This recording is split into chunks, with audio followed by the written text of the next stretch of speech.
ब्रह्मा विष्णु महेश अजर अमर नहीं है। इनका भी आविर्भाव अर्थात जन्म तथा तिरोभाव अर्थात मृत्यु होती है। प्रमाण के लिए देखिए देवी भागवत महापुराण। ब्रह्मा, मैं, विष्णु और शिव, यह तुम्हारी प्रभाव से जन्मवान है। हम तो जन्मवान है, हमारा तो जन्म होता है और मरते हैं, नित्य नहीं है, हम अविनाशी नहीं है। फिर इंद्रादि दूसरे देवता नित्य किस प्रकार हो सकते हैं? कृपया अवश्य सुनिए जगत गुरु तत्वदर्शी संत रामपाल जी महाराज के अमृत वचन।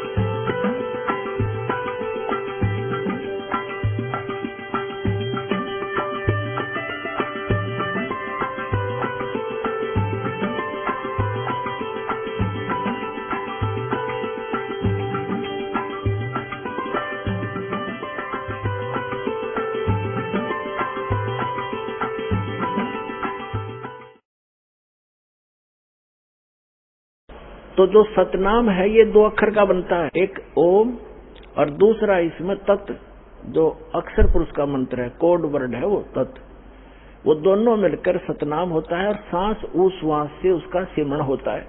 कबीर साहब कहते हैं सांस उश्वास में नाम जपो, व्यर्था सांस मत खो, ना जाने इसी श्वास को आवण हो के न हो। तो वो श्वास उश्वास से सिमरण है उस सतनाम के 2 अक्षर का। वो तत् और ओम मिलकर बनता है। तत् ये कोड वर्ड है, अक्षर पुरुष का है, मंत्र है। और सत जो है वो है सार नाम, सार शब्द आदि नाम, वो है, उसका कोड वर्ड है सत्य। और वो परम अक्षर ब्रह्म यानी पूर्ण परमात्मा सत्य पुरुष का जाप है। तो ये जो साधना हम करते हैं ये पूजा नहीं है इनकी। जैसे हमने जल प्राप्ति करनी है और जल है जमीन में, उसको निकालने के लिए हम जो इंस्ट्रूमेंट प्रयोग करेंगे, जो औजार प्रयोग करेंगे, बोकी पाइप लाएंगे और जो क्रिया हम करेंगे, ये हमारी पूज्य नहीं, ये साधना है। और पूज्य हमारा जल है। तो जल प्राप्ति के लिए जो हम कार्य करें वो उनकी पूजा नहीं करें, जो साधना प्रयोग की हमने। तो जैसे प्रथम मंत्र में आपको दिए जाते हैं, ये केवल सूक्ष्म वेद के अंदर है ये कंप्लीट मंत्र। और इन अन्य संतों ने कहीं कहीं से, जैसे परमात्मा आए थे, परमात्मा स्वयं आए थे, वो तो जैसे ब्रह्मा विष्णु महेश भी उसी के बच्चे, हिंदू भी उसी के बच्चे, मुसलमान भी उसी के बच्चे, सिख भी उसी के बच्चे, ईसाई भी उसी के बालक है। तो वो तो सबके उद्धार के लिए आता है। तो उन्होंने ब्रह्मा जी को भी, विष्णु जी को भी, शिव जी को भी अलग अलग मंत्र दिए। तो वो उनमें से एक एक मंत्र, ये किलियम शरीयम, ये किसी ने किलियम ले लिया, किसी ने शरीयम ले लिया, किसी ने रेंग रेंग करने लग गए। तो ये अलग अलग, अब गाड़ी का कोई पहिया उठा ले, कोई स्टेयरिंग उठाए घूमे कि यह मेरी गाड़ी है, कोई एक व्हील ने लिए फिर रहा है कि यह कंप्लीट गाड़ी है। कंप्लीट कार तो सारे मिलकर बनेगी राम नाम की गाड़ी। तो अभी तक इनकम्प्लीट स्पिरिचुअल नॉलेज था। तो ये सभी सफेद पार्ट हमारे जेन्युइन पार्ट, हमारे जेन्युइन ग्रंथों में लिखे हुए थे। अब जैसे एक सफेद पार्ट की दुकान है जेन्युइन की, और इंजीनियर जो वस्तु उसको मिले चाहिए फटाफट उठाएगा और ठीक स्थान पर ला के गाड़ी बना देगा। एक कोई बैरिंग ले अंडर या भी गाड़ी है, ट्रेन है मेरी, या रेलगाड़ी है, या कार गाड़ी है। तो ये इस तरह की बातें अभी तक ये इनकम्प्लीट स्पिरिचुअल नॉलेज रखने वाले ये संत, अधूरे ज्ञान वाले हमें नो मूर्ख बना रहे थे। कोई कुछ मंत्र दे रहा है, कोई कुछ मंत्र दे रहा है, इसी से मोक्ष हो जाएगा।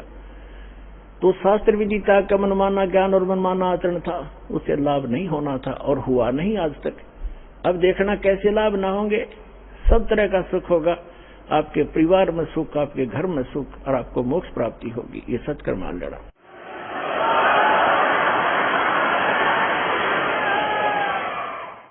तो जो प्रथम जो मंत्र आपको दिया जाता है वो आपको यहां तक बरी कराएगा। ये हमारे शरीर में जो कमल बने हैं इनमें इन देवताओं का अधिपत्य है। और जैसे सब मंत्री हैं, कोई किसी विभाग का, कोई किसी विभाग का, तो उनके ऑफिस से हमने नोडू सर्टिफिकेट लेना पड़ेगा जब हम अपने सब देश को जाएंगे। जैसे हम विदेश में गए हों तो वहां सब क्लियरेंस लेकर के तभी हम वापस आ सकते हैं अपने देश में। तो इस प्रकार जो आपको प्रथम मंत्र दिया जाता है वो आपको यहां तक बरी करेगा। वो इन सभी देवों की साधना है या इनकी पूजा नहीं है। तो इनका जाप हम करेंगे तो ये पूजा नहीं करे। जैसे हम किसी से लोन ले रखा है बैंक से, उसकी किस्त भरते हैं तो उसकी पूजा थोड़ी है, तो करते हुए हमारा करना चाहिए, नहीं तो हमारी नीलामी हो जाएगी। हमने टेलीफोन कार्ड ले रखा है कनेक्शन और हम बिल नहीं भरेंगे तो बिल भर रहे हैं तो क्या उसकी पूजा कर रहे हैं? हम अपना कर्तव्य निभा रहे हैं और हम उसका टैक्स देंगे तो हम आगे चलाएंगे। इसी प्रकार अन्य बिजली, पानी, गैस कनेक्शन के बारे में जाने। तो इसी प्रकार इन सभी देवों से हमें राहत मिलती है, लेकिन ये मिलती है इन मंत्रों से।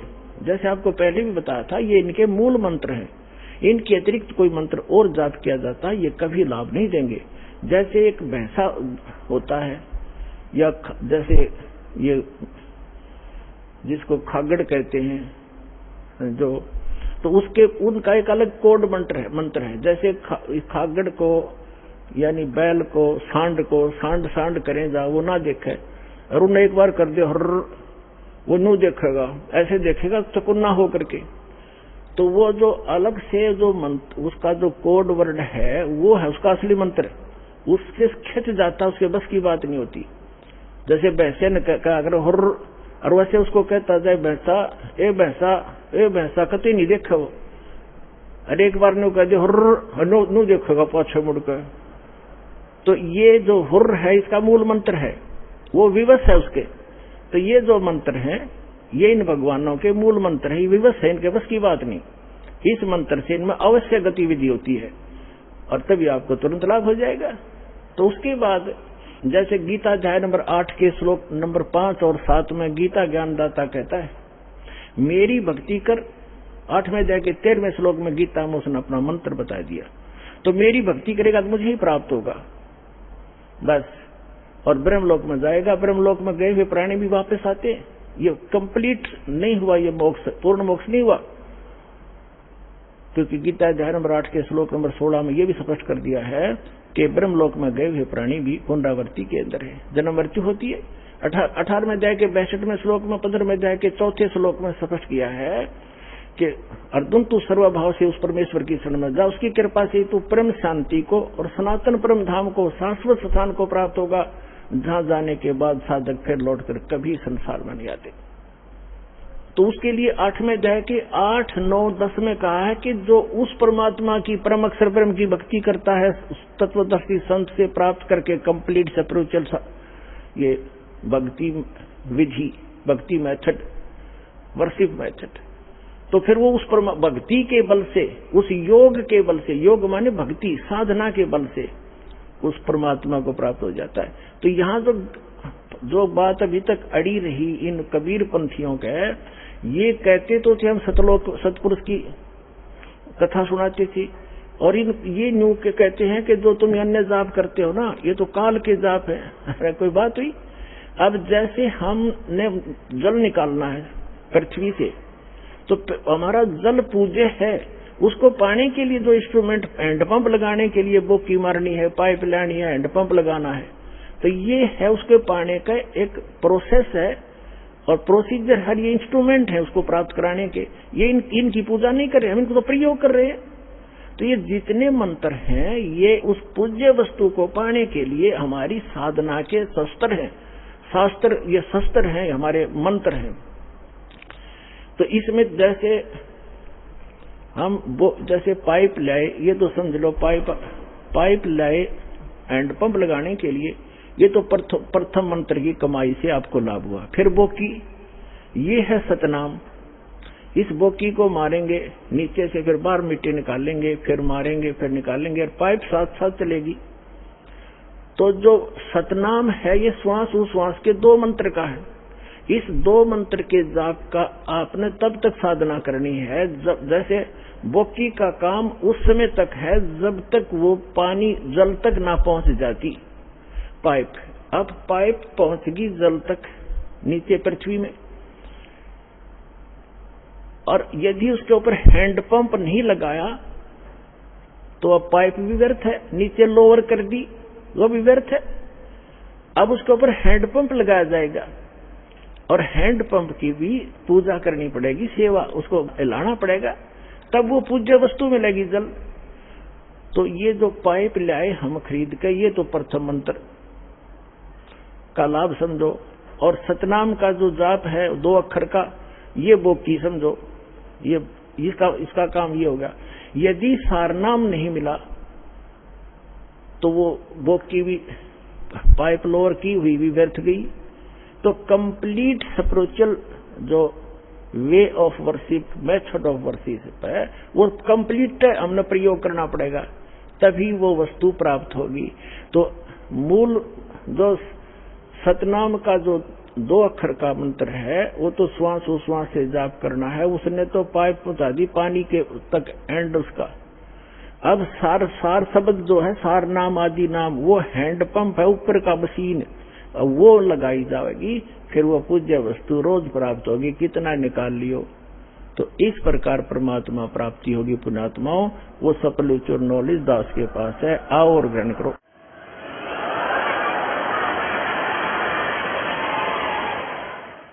और अन्य पुस्तकों में, बाइबल में, जिसके अंदर 3 होली बुक जिल्द हैं, पवित्र तौरात, पवित्र जबूर और पवित्र इंजिल, उसमें और कुरान शरीफ में और पुराणों में, ये कंप्लीट स्पिरिचुअल नॉलेज नहीं है।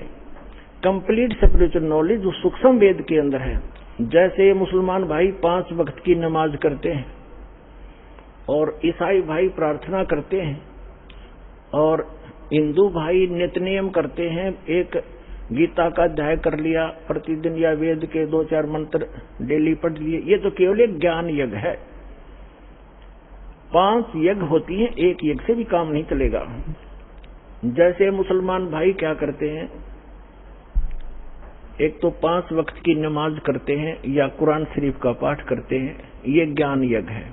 एक वे सजदा करते हैं, ये केवल प्रणाम यज्ञ है। और रोजा करना ये किसी शास्त्र में नहीं है, रोजे करना। जैसे गीता अध्याय नंबर 6 के श्लोक नंबर 16 में लिखा है कि अर्जुन, ये योग न तो अधिक खाने वाले का और न बिल्कुल ना खाने वाले, यानी रोजा रखना सुबह से लेकर शाम तक ना खाओ, तो उसका ध्यान उस रोटियां पर आकर भगवान बना रहता। आपने खूब करके देख रखा है। इस दास ने 25 वर्ष हनुमान जी के व्रत रखे थे, मंगलवार के, बचपन से लगा था, 10-12 वर्ष का। अब सारा दिन व्रत रखना जरूरी, 12 बजे के बाद खाना खाना, तो 12 बजे तक रोटी याद रहा करती। हनुमान जी तो शाम ने रोटी खाए पास याद आया करता, खाना खाने के बाद दिल करा करता हनुमान चालीसा कर लूं। तो जिसको कोई अभाव है किसी वस्तु का, वो भक्ति नहीं कर सकता। तो इस प्रकार ये जो व्रत हैं, ये गीता जी में रिजेक्ट किए हैं कि ना तो घना खाने वाले का और ना बिल्कुल ना खाने वाले का, और न ही घना जागने वाले का, लोग दिखा बैठा रहे, और न ज्यादा सोने वाले का, ये कभी सफल नहीं होता। इसके लिए क्या बताया है कि प्रथम अंदल संयम राखे, योग युगत सब सतगुरु भाखे। सतगुरु बतावेगा ये सारी योग युक्ति। अंदल संयम करे, खाना खावे अवश्य खावे, इतना भी नहीं खावे दड़ी पक्का खा ले फिर बड़ा टूटे नींद आवे, और इतना भी नहीं खावे कि आंख मुछीरे कति कंडे में हो जा शरीर। रोटी खाओ अवश्य खाओ, ज्यादा नहीं खावे, जीने के लिए खावे, खाने के लिए नहीं जीवे, एक नियम है इसका। कहते सतगुरु बताएंगे ये सब योग युक्ति। अब जो प्रसंग चल रहा है कंप्लीट करते हैं इसको 2 मिनट के अंदर। अब तो ना तो पवित्र बाइबल में जो 3 बुक है उनके अंदर, और ना कुरान शरीफ में, ना पुराणों में इस परमात्मा के पाने का कंप्लीट स्पिरिचुअल नॉलेज नहीं है, और ना वेद और गीता में। तो कंप्लीट स्पिरिचुअल नॉलेज है वो सूक्ष्म वेद में है, जिसको जो गॉड गिवन है, जो तत्व ज्ञान है, वो दास के पास उपलब्ध है। उसके अंदर कंप्लीट स्पिरिचुअल नॉलेज है। पूरा विश्व आओ, अपना कल्याण करवाओ। बोलो सतगुरुदेव की जय।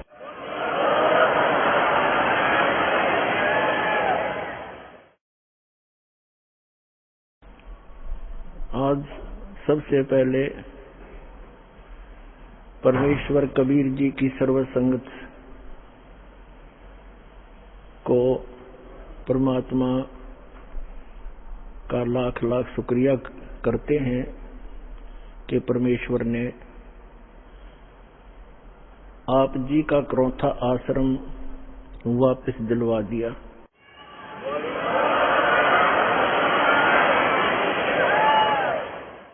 न्याय मिला, भले ही देर से मिला। कहते हैं सत्य को कुछ दिन दबाया तो जा सकता है, मिटाया नहीं जा सकता। आज हमारा वो सर्व गंध हट गया जो दुष्ट लोगों ने अफवाहें फैलाई थी, हमारी छवि को धूमिल करने की चेष्टा की थी। हमारे सब बच्चों ने, सब भक्तों ने मिलकर परमात्मा के यथार्थ ज्ञान को अपने सब भाई बहनों तक पहुंचाया और जनता को सच्चाई का पता लगा। और आप देख रहे हैं कैसे उमड़ उमड़ कर परमात्मा के बच्चे सतलोक आश्रम बरवाला में दीक्षा प्राप्त करने के लिए आ रहे हैं। परमेश्वर ने कहा है कि भक्त बीज पलटे नहीं, चाहे पलट जावे ब्रह्मांड। परमात्मा कहते हैं कि भगत बीज पलटे नहीं, चाहे आए पड़ोसो झोल। और जय कंचन बिष्टा पड़े, घटे नता का मोल। यदि सोने को, गोल्ड को टट्टी के अंदर डाल दिया जाए, उसकी कीमत कम नहीं होती। जिसको पता लगता है कि गोल्ड है, उठाकर साफ करके और अपनी तिजोरी में रख लेता है। तो पुण्यात्मा, हमारे ऊपर जो गंध डाला था, आज जनता को पता चला कि सोने के ऊपर ये दुष्ट लोगों ने कूड़ा करकट डाल दिया था। आज साफ होने पर पता चला कि who is Rampal, who is Kabir God, और क्या था सतलोक आश्रम करौथा की सच्चाई।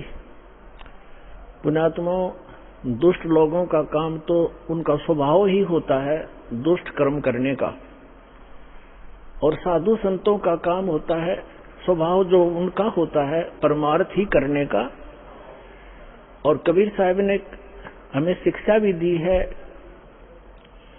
कि जो तोकू काटा बोवे, ताको बो तू फूल, तो हे फूल के फूल हैं, वाह को है त्रिशूल।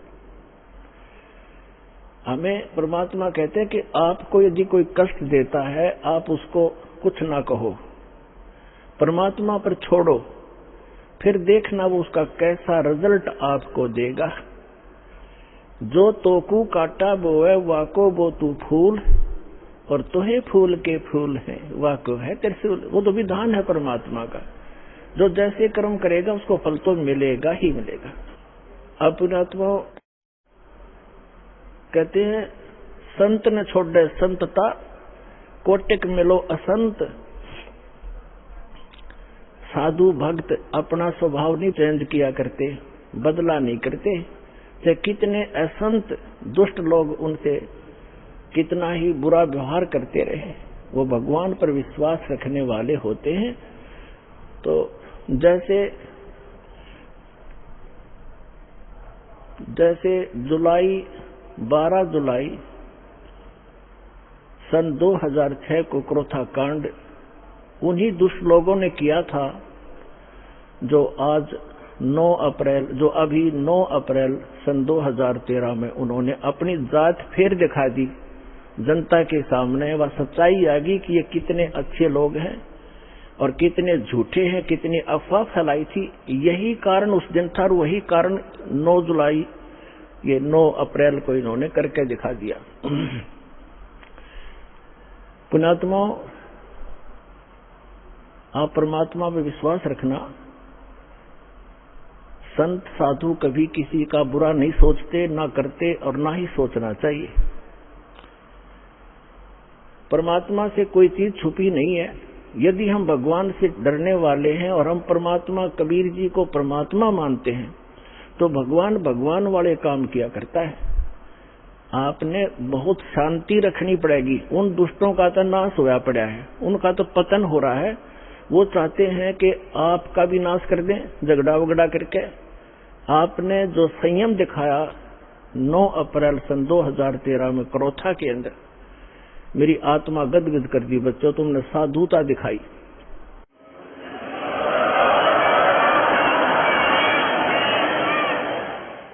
और आगे भी इतना संयम रखना। कहते हैं हस्ती डर माने नहीं जो स्वान बुकाही, और शीश महल को देख कर वो भौंक भौंक मर जाई। हाथी कभी भी कुत्ते भौंकते रहो उनकी परवाह नहीं करता, क्योंकि वो उसको हानि कर नहीं सकते। और जो कुत्ते होते हैं वो अपने दोस्त, अपने जैसा ही शीशे के महल में, कहीं शीशे का महल बना हो, वो उस दर्पण के अंदर, उस शीशे के अंदर अपनी शकल देखकर सामने वाले को एक दुष्ट विरोधी मानकर वो कुत्ता अपनी ही परछाई सामने जो तस्वीर दर्पण में दिखती है उसकी तरफ भागता है भौं भौं करके कि तुझे मार डालूंगा, तू गंदा कैसे आ गया यहाँ पर। और वो होता है उसका स्वरूप। तो कहते हैं वो कुत्ता उस शीशे के महल में अपनी ही शकल देख देख कर भौंक भौंक के मर जाएगा।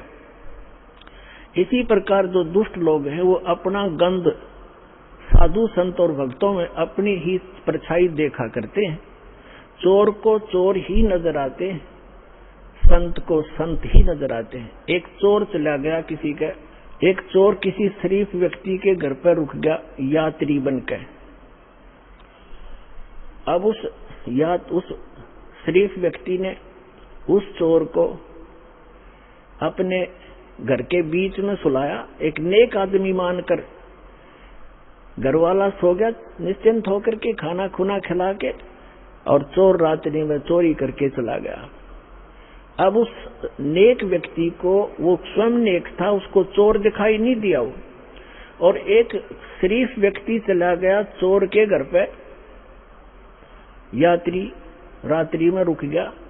अब वो चोर सारी रात जागता रहा कि कहीं ये रात ने तेरी चोरी ना कर ले। और वो शरीफ आदमी खाकर खाना सामने सोया था और सवेरे आराम से उठा, और चोर सारी रात जागता रहा कहीं ये रात ने चोरी ना कर ले जा, क्योंकि उस शरीफ व्यक्ति में वो दुष्ट चोर अपनी ही परछाई देख रहा था, अपना ही दोष देख रहा था।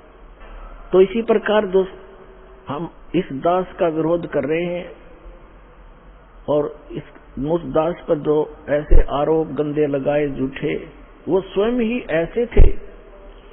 और पुण्यात्माओं, आप देख रहे हो क्रोथा आश्रम सरकार के पास रहा 7 वर्ष, उसको लुटवा दिया, करोड़ों की संपत्ति भक्तों के दान का नाश करवा दिया, सारा लुटवा दिया। और आज परमात्मा ने हमें क्या दे रखा है। और जो ऐसा बताते हैं, सुनने में आ रहा है कि जो उस परमात्मा के सच्चे स्थल से कोई सामान उठा कर ले गया था, उनका सर्वनाश होने जा रहा है। एक ने बताया कि एक हमारे गांव में उठाकर ले गया था पुलिस वाला, तो उसके पुत्र का विवाह हुआ। वो लड़की ने आकर देखा कि तुम ये चोरी का सामान एक संत के दरबार का उठाकर लाए हो। वो लड़की उनको तलाक दे दिया कि मैं तुम्हारे जैसे दुष्टों के घर पर नहीं आऊंगी। 2 महीने के बाद उसका अपना पुत्र विष खाकर मर गया, इकलौता पुत्र था उसका, सर्वनाश हुआ। तो पुण्यात्माओं, हम किसी को बद्दुआ नहीं देते, लेकिन भगवान का जो तराजू है वो एररलेस है। मन तू पावेगा अपना किया रे, भोगेगा अपना किया रे। अब जैसे एक एक बिच्छू दरिया में बहता हुआ आ रहा था और एक संत भक्त स्नान कर रहा था दरिया में। उसने देखा ये जीव डूबेगा मरेगा, उसने ऐसे हाथ में उठाया, उसको बाहर फेंकना चाहा, बिच्छू ने डंक मारा और पानी में गिर गया। उसने फिर उठाया, उसने फिर डंक मारा और पानी में उछल गया। उसने फिर उठाया, उसने फिर डंक मारा और कुछ देर में फिर उसने दोनों हाथों से पानी समेत ही उसको पटरी पर फेंक दिया। एक आम व्यक्ति खड़ा खड़ा देख रहा था, कहने लगा, रे भले आदमी, तेरे तो हाथ पर डंक मार रहा है, तू इसको बचाने की चेष्टा कर रहा है, मरने दे, बहने देता। तो संत ने कहा, भक्त ने कहा कि ये अब इसका स्वभाव है ये और मेरा स्वभाव है ऐसा। हमारा परमार्थ करने का स्वभाव है और बिच्छू का डंक मारने का स्वभाव है। जब ये अपना स्वभाव नहीं छोड़ सकता तो मैं कैसे छोड़ दूं? तो पुण्यात्माओं, जो दुष्ट लोग हैं वो तो बिच्छू हैं, वो तो डंक मारते रहेंगे, लेकिन आप संत भी हो और जो तो को काटा बोवे ताको गो तू फूल और तोहे फूल के फूल हैं वाको है त्रिशूल। एक समय की बात है, एक चोर चला गया किसी चोरी के उद्देश्य से।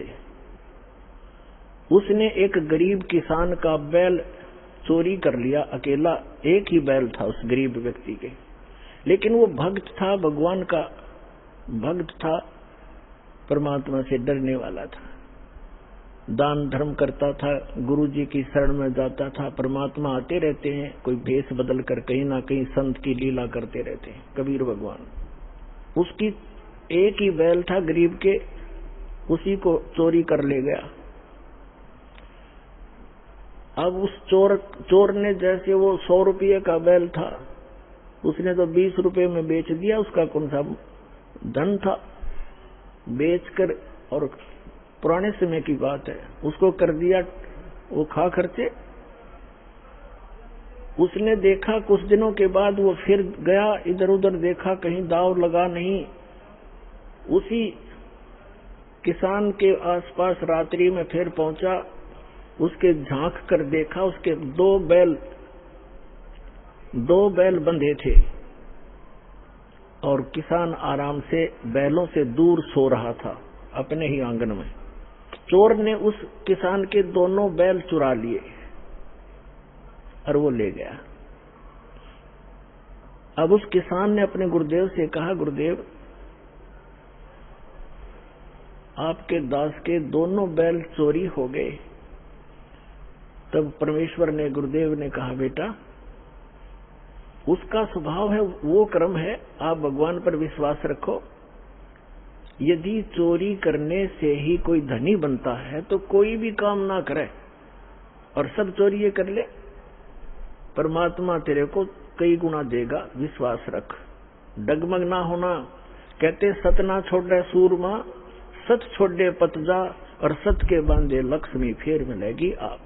और कहते धर्म तो दसके नहीं, दसके तीनों लोग, और खैरा है तुम्हें खैर है कीजिए आत्म तो।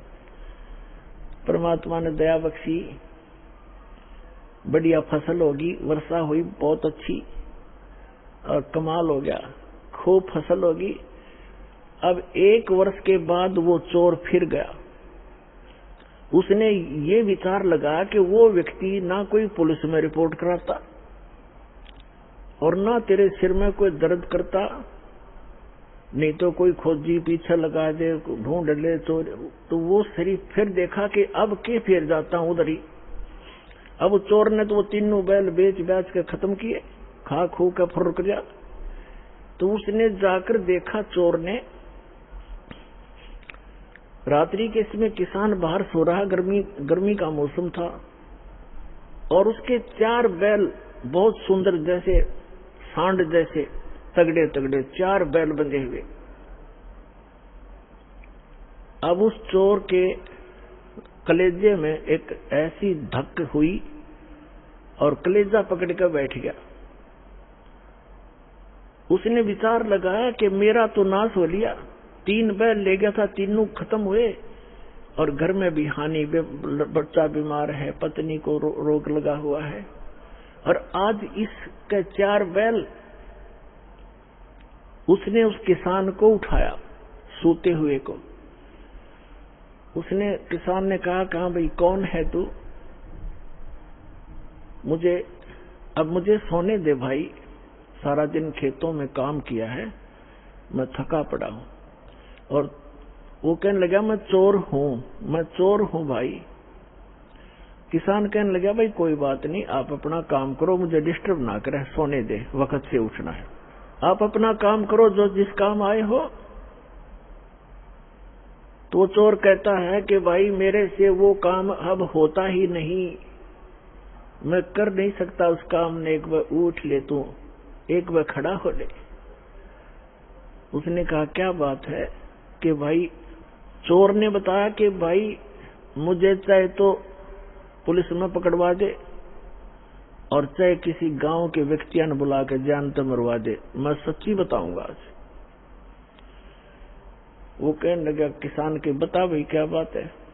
मैं ना तो तेरे को पुलिस में पकड़वाऊं और ना मैं तुझे किसी से पिटवाऊं, भाई तो क्या करना चाहते हो बताओ। उसने कहा कि मैं आपका पहला बैल भी मैं चुरा कर ले गया था, और जब फिर मैं दूसरी बार आया तो आपके 2 बैल थे बहुत सुंदर, और मेरे उस एक वो भी मेरा वैसे ही विनाश हो लिया था, वो भी खर्च हुए।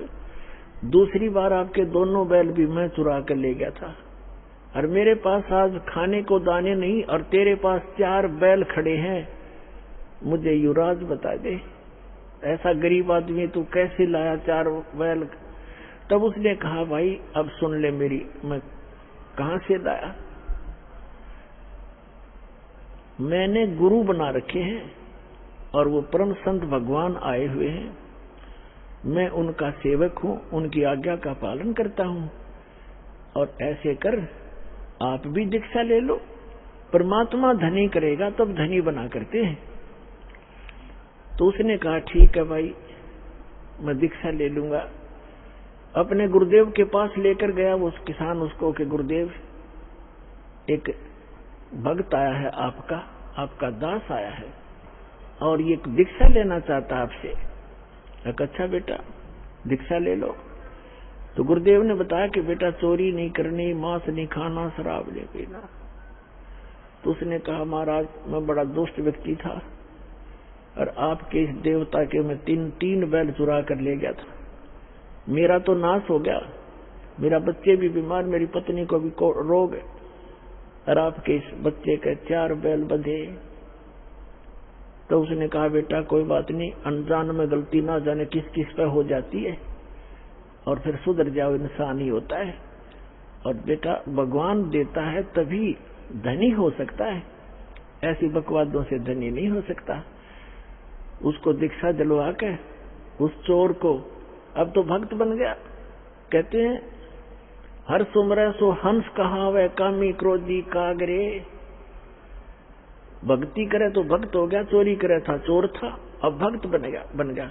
अपने घर लाया उसको और कहा भाई क्या काम करता है? वो कहने लगा मैं भी किसान हूं।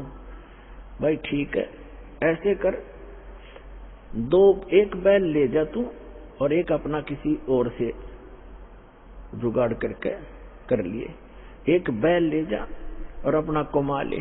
तो उसने कहा नहीं, मैं बैल ले जरूर जाऊंगा क्योंकि मेरे पास अभी भी जुगाड़ है नहीं, लेकिन आपका जो मैं चोरी करके ले गया था वो भी पाई दूंगा, मुझे पता लग गया भाग्य, फिर अगले जन्म में देना होगा। तो पुण्यात्माओं ये करोथा आश्रम जो है उसमें करोड़ों की संपत्ति थी बच्चों के दान की। इन दुष्ट प्रशासन वालों ने, हरियाणा के मुख्यमंत्री आर्य समाजी है और जो हमारा विरोध कर रहे हैं वह भी आर्य समाज के जो आचार्य वगैरह हैं, उनकी दुकानें बंद होने लगी थी क्योंकि मैं इस दास ने इस नकली महर्षि दयानंद के सत्यार्थ प्रकाश के अज्ञान को वेदों से तुलना कर दी, और उसका वो कैसा समाज सुधारक था उसी के इतिहास में लिखा हुआ इन आर्य समाज के आचार्यों का जीवनी वह दिखा दी। भांग यो पीवे भाई, तमाकू यो सूंगे, हुक्का यो पीवे, भांग पीवे, चाय पीवा तो कम से कम अब रंग बसम खावे, और वेदों से तुलना कर दी कि सत्यार्थ प्रकाश नाम का जो सदग्रंथ है उसमें लिखा तो ये है कि शास्त्र वेदों के अनुसार मैंने इसकी रचना की है, वेद के टोटली विरुद्ध है। और ऐसी बेहुदी बातें लिखी है, मैं आपको बताते हुए मुझे शर्म आती है उसमें क्या लिखा। तो ये इसलिए बताया था दास ने कि ठीक है गलती सब पर हो जाती है, दास को वो ज्ञान हुआ, आप भी भगवान के बच्चे हो, सभी एक दयानंद की नहीं, इस दास ने सभी संत और पंथों की वो जो अज्ञान था सदग्रंथों से जांच करके जनता को दिखा दिया, जिसका परिणाम ये है लाखों की संख्या में उमड़ कर आ रहे हैं। तो लाखों का तो जिस कारण से उनको ये चिंता बन गई इन आचार्यों को, आर्य समाज के आचार्यों को, प्रधानों को, कि जिन आर्य समाज के व्यक्तियों से तुम चंदा ले लेकर अपनी दुकानें चला रहे हो, यदि उनको पता लग गया कि सत्यार्थ प्रकाश इतना बेहुदा ग्रंथ है, और ये महर्षि कहता है आसपास भी नहीं था दयानंद, तो फिर ये सभी उनके अनुयायी रामपाल के पास चले जाएंगे और उनका कल्याण हो जाएगा। ये कल्याण नहीं चाहते, जानबूझ साची तजर करे झूठ ते दे, और ताकि संगत है प्रभु सौपन में भी ना दे। तो ये जानबूझ कर बकवास करे, इनको सबको पता चल गया है, और बुद्धिमान है वो शांत हो गए, और ये दुष्ट टाइप के लोग अभी भी विरोध कर रहे हैं। ये तो वो है, परमात्मा कहते हैं हाथी डर माने नहीं, जय स्वान भुकाही, और सत्संगी संग ना तो जय चतराम बसाई। हाथी जैसे कुत्तों के भौंकने से कभी परवाह नहीं करता, चलता रहता है। तो साधु संत चाहे कोई कितना विरोध करो पर सच्चाई पर रहे, भगवान से डर कर चले, किसी का बुरा नहीं करे, सोचे भी नहीं, करना तो बहुत दूर की बात है, तो उसका बुरा कभी नहीं हो सकता ना। तो फिर भगवान की आवश्यकता ही नहीं, भगवान है ही नहीं कहीं पर। तो अब उस आश्रम के अंदर पुलिस वहीं पर सरकार के कब्जे में, और करोड़ों की चोरी करवा दी, एसी तक उठा ले गए, और उसको कह दिया अनट्रेसेबल है, पता नहीं लगा चोर का। तुम टिंडे लेने बैठी थी पुलिस वहां पर, चोर का पता नहीं लगा, ये पता लगेगा चोर का। भगवान कहते तुमने उस दरगाह का मैल नहीं देखा, धर्मराज के लिख तिल का लेखा। परमात्मा सारे पूरे कर देगा बच्चों तुम्हारे, देख लेना, पर तुम बैलेंस ना खोइयो, अपनी शांति बनाए रखना। कुछ दिनों में दिखा देंगे आपको, ये पूरा संसार पलटेगा।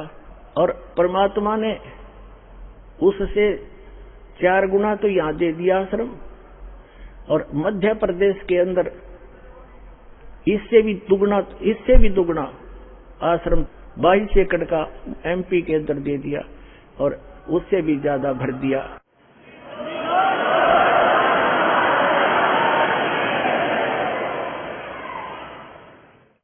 और पुण्यात्माओं, समर्थ का शरणाग हो, रंग होरी हो, कबू न हो एकाज राम रंग होरी हो। समर्थ की शरण में रहो, उसका कभी बुरा नहीं हो सकता। कभी हमने किसी का बुरा नहीं सोचना, जिन्होंने हमारे साथ जुल्म किए हैं हम उनका प्रतिशोध नहीं रखेंगे, ना रखना मन में, फिर भगवान रूठ जाएगा, उसका फिर ऑपरेशन खत्म हो जाएगा अगर आप उसका बदला लेना चाहोगे। कभी नहीं सोचना, भगवान पर छोड़कर चलो, अपना बचाव रखो। संत का एक नियम होता है, किसी से लड़ना नहीं और डरना नहीं, क्योंकि चोर डरा करते, साधु संत डरा नहीं करते। सिंह सूरमा और संत आगे को बढ़ते हैं, पीछे को नहीं चलते। तो जो परमार्थी व्यक्ति होते हैं वो बैक नहीं होते, क्योंकि उनका उद्देश्य बुरा करने का नहीं होता है। इसलिए आपसे दास की प्रार्थना है, अपना सतलोक आश्रम करो, था की सफाई करो, प्यार से रहो, और उसको वैसा ही चमका दो जैसा पहले इन दुष्ट लोगों ने हमसे लिया था, और वैसा ही फिर वहां से सत्संग किया करेंगे। और सभी भक्तों से मैं पुनः प्रार्थना करता हूं कि शांति से रहा करते हैं। संत कभी बैलेंस नहीं खोते, अपना संतुलन नहीं खोया करते। प्यार से रहो, भक्ति करो, और जो जैसा करेगा उसको अपने आप प्रतिफल मिल जाएगा। परमात्मा कहते हैं, मन तू पावेगा अपना किया रे, भोगेगा अपना किया रे। मन तू पावेगा अपना किया रे, भोगेगा अपना किया रे। भाई मीराबाई को मारन लगे जहर का प्याला प्यारे, मीराबाई को मारन लगे जहर का प्याला प्यारे, पीवत ही अमृत हो लाग्या, हो गया सर्द ही और मन तू पावेगा अपना किया रे, भोगेगा अपना किया रे। प्रहलाद भगत की पैज निवारी, धर नरसिंह अवतारे, नरसिंह रूप धरे नारायण, वो खम्भ पाड़ कर आए, मन तू पावेगा अपना किया रे, भोगेगा अपना किया रे। पुण्यात्माओं, इस दास को 21 महीने जेल में रखा गया झूठा केस बना के। कोई बात नहीं, परमार्थ के लिए कितने ही दिन तक जेल क्या से कुछ भी संघर्ष करना पड़े, एक बार ये मिशन दास का आप बच्चों का सफल हो गया, पूरा विश्व सुखी होगा, पूरा विश्व सुखी हो जाएगा, सारी बुराई छूट जाएंगी। बीड़ी, शराब, मांस, तम्बाकू परमात्मा के बच्चे तुरंत त्याग देते हैं, ये वैसे नहीं छूटते। कबीर भगवान की शक्ति से अंदर नफरत पैदा हो जाएगी, चोरी के, जारी की, मिलावट की, रिश्वतखोरी की, ये सब बुराई छूटेंगी। और परमात्मा का आदेश है कि पूरे विश्व में एक बार सतयुग जैसा माहौल होगा, जब हमने ये पता लग जाएगा कि जिस उद्देश्य के लिए मनुष्य जीवन प्राप्त है और वो सफल कैसे होगा, वो आपके पास सभी प्रमाणित ग्रंथों से वो साधना आपके पास उपलब्ध हुई। परमात्मा का कथन उनके द्वारा बोला गया वो वचन परमेश्वर की अमर वाणी में विद्यमान है कि जब 5500 वर्ष कलयुग बीत जाएगा, तब एक संत, एक महापुरुष पूरे विश्व का कल्याण करने के लिए कबीर भगवान कह रहे थे मेरे द्वारा भेजा जाएगा।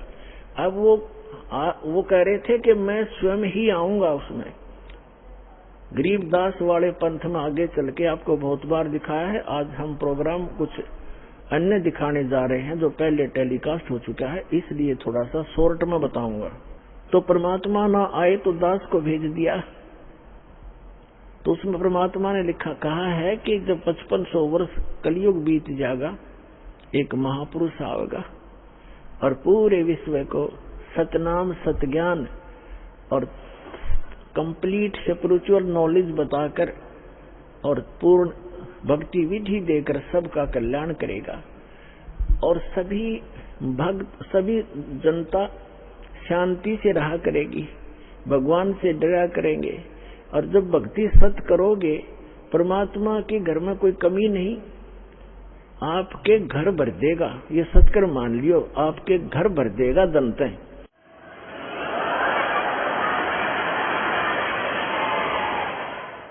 आपको इतनी बरकत दे देगा, जैसे आप भक्तों के इंटरव्यू के अंदर आप व्यक्ति सुनते हो।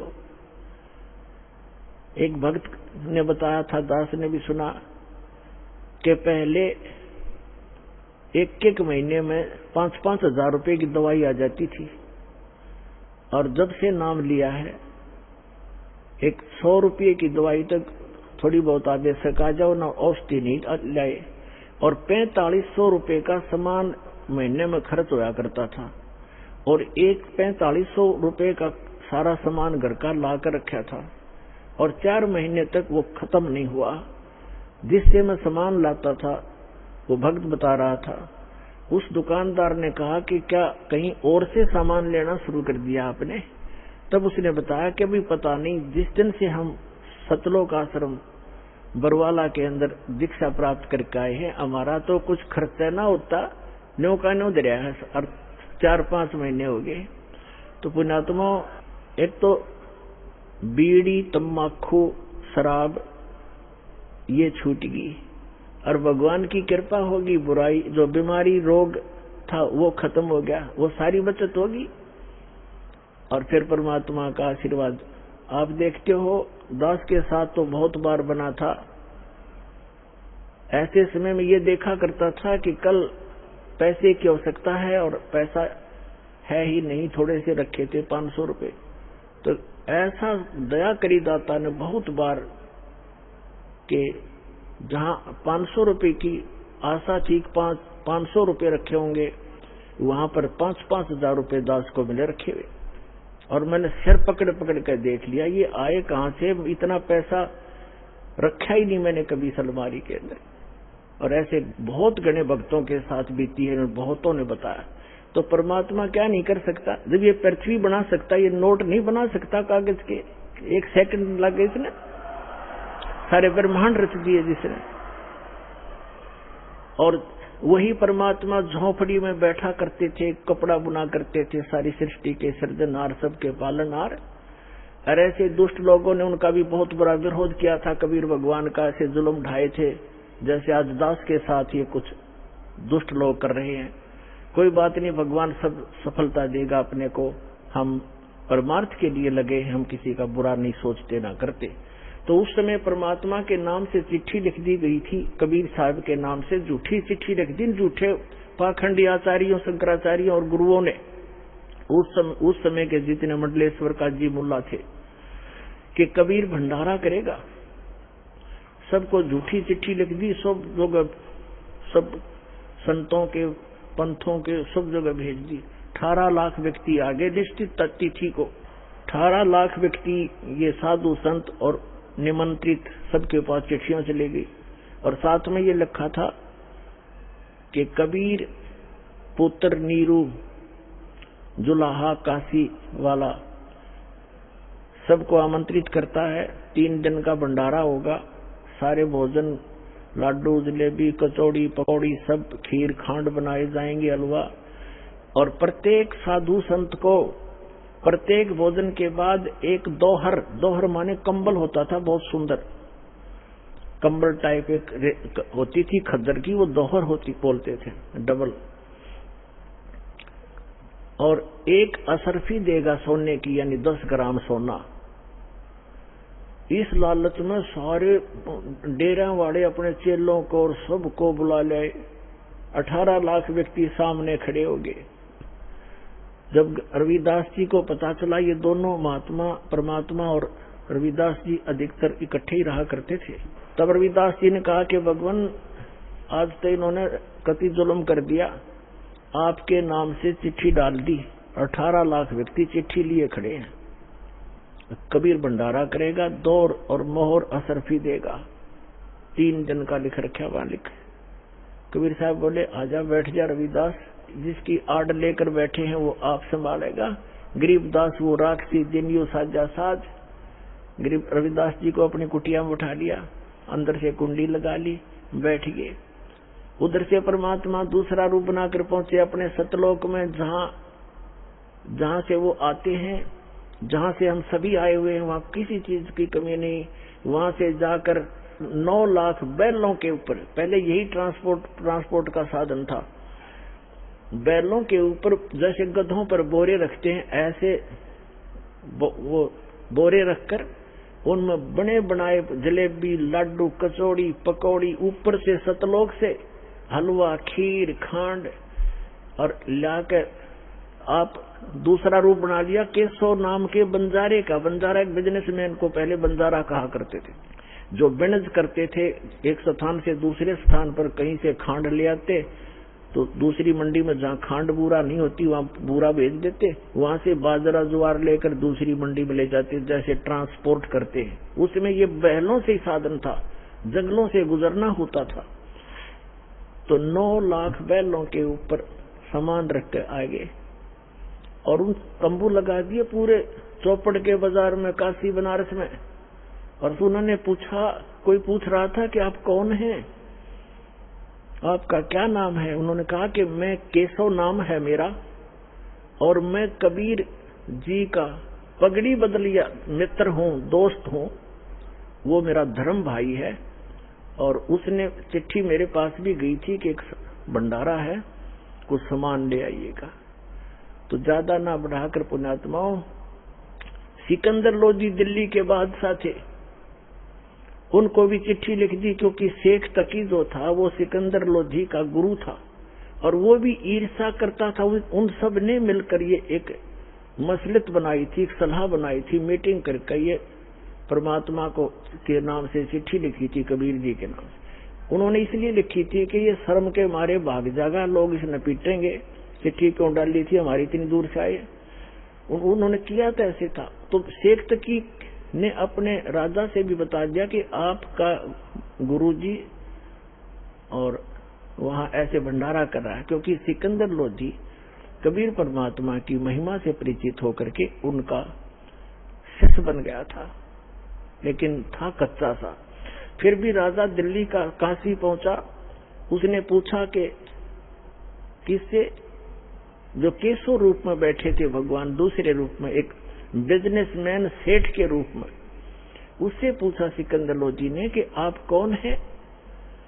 उसने बताया कि मैं केशव नाम है मेरा, मैं बंजारा हूं, बिजनेसमैन हूं।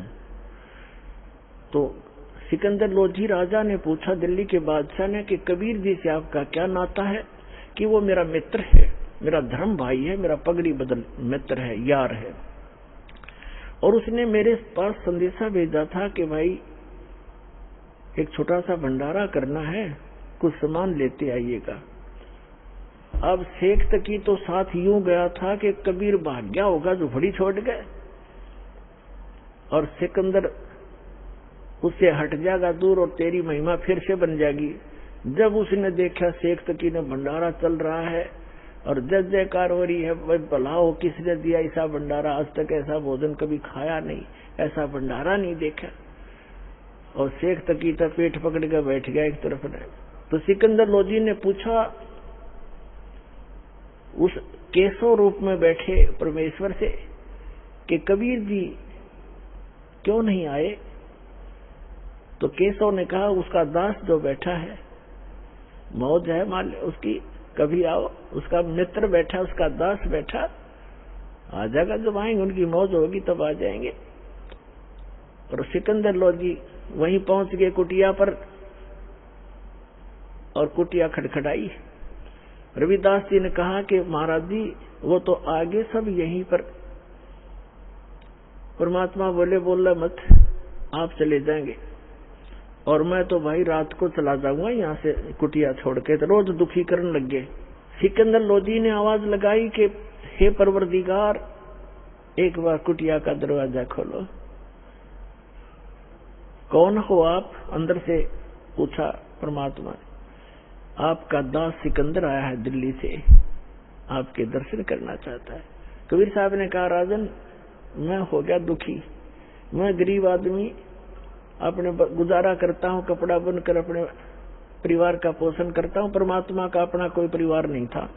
एक लड़का मृत जीवित किया था शेख तकी की फड़क निकालने के लिए, और एक शेख तकी की लड़की कब्र में दबा रखी थी, मृत्यु के उपरांत वह जीवित की थी उस अल्लाह अकबर ने, कबीर साहब ने। वो दोनों बच्चे परमात्मा के साथ रहा करते थे, जीवित करके वो गए नहीं फिर कहीं पर भी। उन्हें मालिक के मुंह बोले बेटा बेटी, और दो मुंह बोले माता पिता थे, नीरू और नीमा, उनसे जन्म नहीं था। वो मालिक तो सहसरी राय थे। तो परमात्मा ने कहा कि मैं तो अपने कुंबे का, अपने परिवार का पोषण करता हूँ, कपड़ा बुनकर, और मेरे साथ महाराज जी बहुत बुंडी कर दी, मेरे नाम से झूठी चिट्ठी डाल रखी है। मैं तो आज रात काशी में रहूंगा, और रात में अपने परिवार को लेकर यहाँ से निकल जाऊंगा, ये मुझे जीने नहीं देंगे, यहाँ पर बहुत तंग कर लिया। तो सिकंदर लोधी कहता है परवरदिगार, आप किसी और को तो बहका सकते हो, अपने दास को नहीं। एक बार दरवाजा खोलो मेरे दाता, आपने जय जयकार कर रखी है, भंडारा खोल रखा है, हे दाता, आप तो अपने को छुपाए रहते हो, आप में यही एक खासियत है। सिकंदर लोधी ने कहा, एक बार दर्शन दे दो मुझको, बहुत दूर से आया हूं। तब वो दरवाजा खुलवा दिया। समेत मुकुट के सिकंदर लोधी चरणों में गिर गया और प्रार्थना की कि हे परवरदिगार, सभी आपकी दर्शन की इंतजार कर रहे हैं, आपकी जय जयकार हो रही है, आपका मित्र वहां पर भंडारा कर रहा है, आप चलिएगा। परमात्मा बाहर निकले, चौपड़ी से जब बाहर निकले, आकाश से फूलों की वर्षा हुई। कबीर भगवान के ऊपर फूलों की वर्षा, आकाश से, सतलोक से।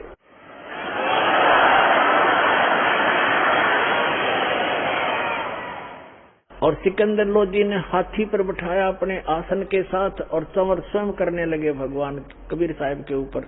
रविदास जी को भी साथ ले लिया। भंडारे में आ गए, जहां देखा उड़े सब जय जयकार करें, वही ऐसा भंडारा नहीं देखा। और जो भी खाना खा के जा उसको दौर और असरफी विदाई की दी जा रही थी। कहने का भाव ये है पुण्यात्माओं, 3 दिन तक भंडारा चला। तीनों दिन परमात्मा ने एक टेंट के अंदर टेंट लगा दिया, खूब खोल दिया टेंट को, ऊपर सीलिंग रख ली और एक आसन के ऊपर बैठ के सामने केशव रूप, दूसरे में अपना कबीर रूप, डबल रोल कर रहे परमात्मा।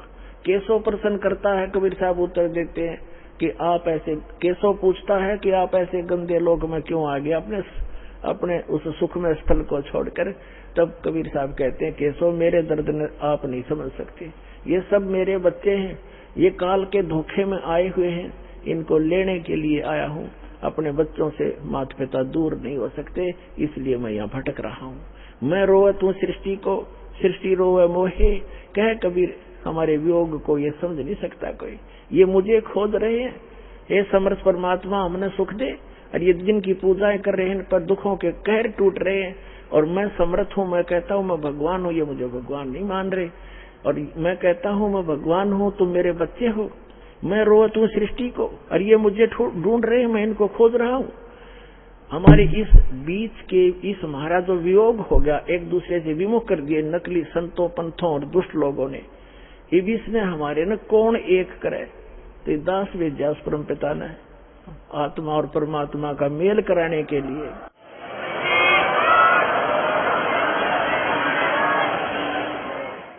तो जब चलने लगे, 9 लाख बैलों पर टेंट का सामान लाद लिया और परमात्मा ने कहा चलो बच्चों, उस केशव ने कहा कि वे चलो साथ में। वहां से सतलोक के भक्त आए हुए थे यहाँ पर सेवा करने के लिए। इस कंगाल लोक में इतना धन, 18 लाख व्यक्ति राष्ट्रपति नहीं जमा सकता। 18 लाख आदमियों ने सुबह उठते ही, चाहे कितना में बना रहो, तो प्रधानमंत्री नहीं खिला सकता इतना मोहन भोजन। और कितना बड़ा सेठ हो, 18 लाख एक बरात में 200 आदमी आ जा, 10 दिन पहले चिंता हो जाती है, हलवाई लाओ, फलाना लाओ, और पूरा फिर भी ना पाटे, फिर भी काम ना चले।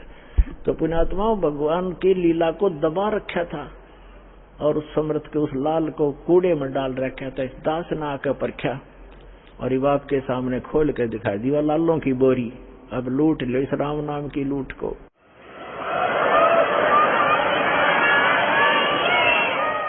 अब क्या होता है, केशव और कबीर परमात्मा, सिकंदर लोधी, शेख तकी और सैनिक खड़े। तब सिकंदर लोधी ने कहा कि शेख तकी, देखा आपने मेरे गुरुजी का भंडारा। तब शेख तकी क्या कहता है, ऐसे ऐसे भंडारे हम सब कर दें, इसने तो ऐसा महोत्सा सा किया है। पुण्यात्मा, महोत्सा कहते हैं जैसे कोई कंपलसरी हो ना, जैसे कोई बता दे कि तूने इतने जमाने पड़ेंगे, इतने पंडित जमाने हैं, या इतना देना पड़ेगा दान धर्म, कोई मजबूरी हो तो वो घटिया मार जाया करे, फॉर्मलिटी करता है, उसको महोत्सा कहते हैं।